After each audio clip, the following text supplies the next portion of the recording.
প্রজ্ঞাপন জারি করতে হবে। আর শিক্ষকদের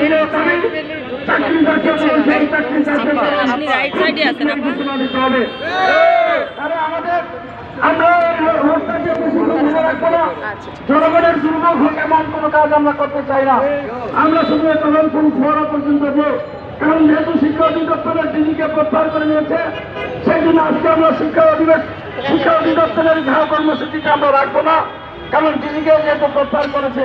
কিন্তু আমরা শিক্ষা নায়বের ডিজিকে প্রত্যাহার চাই এবং শিক্ষা অধিদপ্তরে এখনো যারা আওয়ামী লীগের আছে তাদেরকে 72 ঘন্টার সময় দিলাম, 72 ঘন্টার মধ্যে তাদেরকে বদলি করাতে হবে এবং প্রত্যাহার করে নিতে হবে।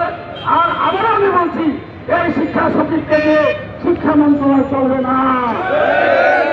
সচিব আওয়ামী লীগের দোষর, বই দিতে পারেনি, আমাদের ছাত্রছাত্রীরা বই দিতে পারেনি, তাই কি আমি এসি রুমে বসে থেকে সরকারের সুবিধা করার জন্য সচিব বানানো হয়েছে, কাজ করার জন্য সচিব বানানো হয়েছে। সুতরাং যে সচিব ছাত্রদের বই দিতে পারেনি, তার এই মন্ত্রণালয়ে থাকার কোন রকমের যোগ্যতা নাই।